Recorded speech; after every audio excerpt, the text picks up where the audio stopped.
My best friend said, "You're just jealous of my engagement," then asked if I could loan her $10,000 for the wedding. Tessa and I had been inseparable since 3rd grade. We'd planned our lives together, matching college dorm rooms, backpacking through Europe, being each other's maid of honor. When she met Dane at a marketing conference, I was genuinely happy for her. He seemed perfect. Successful tech entrepreneur, traveled the world, treated her like royalty. The engagement happened fast. 3 months of dating, then a proposal at an expensive restaurant with a photographer she'd hired herself. I found that part odd but said nothing. When she showed me the ring, I noticed it was cubic zirconia. She laughed it off. Dane's liquidating assets for his new startup. The real ring comes later. The wedding planning started immediately. Destination ceremony in Bali, designer dress, celebrity wedding planner. She quit her job to focus on preparations full-time. Dane insists I don't need to work anymore. I met him twice. Both times he was glued to his phone, barely acknowledging my existence. When I asked Tessa about his family, she got vague. They're very private. European old money, you know how they are. I didn't, but I let it go. Then came the loan request. We were having coffee when she casually mentioned needing $10,000. Her parents had already contributed $50,000.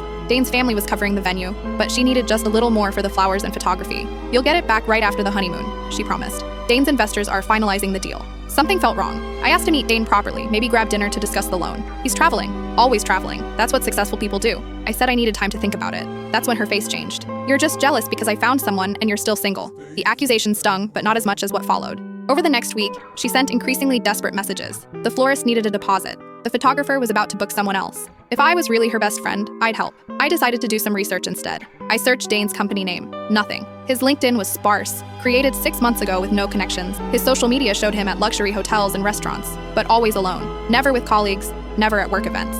I reverse image searched his photos. They appeared on a website for male models specializing in lifestyle shoots. My stomach dropped. I hired a private investigator, draining my own savings account. 3 days later, she sent me a report. Dane's real name was Trevor Finch. He'd been arrested twice for fraud.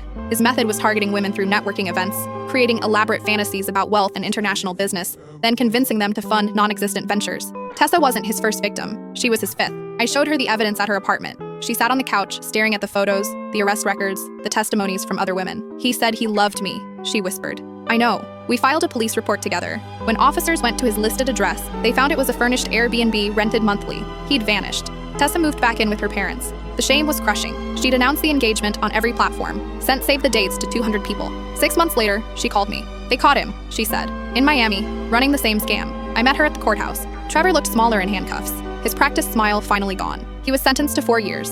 Afterward, we got coffee, real coffee, not the expensive artisanal stuff she'd been drinking during her Dane phase. "I'm sorry," she said, "for what I said, about you being jealous. I know. Thank you for not lending me the money." I smiled. "Thank you for being too proud to ask our other friends. They might have said yes." She laughed. The first real laugh I'd heard from her in months. Last week, she started a podcast about financial fraud and romance scams. It's called Red Flags I Ignored. I'm still single, and she's still my best friend.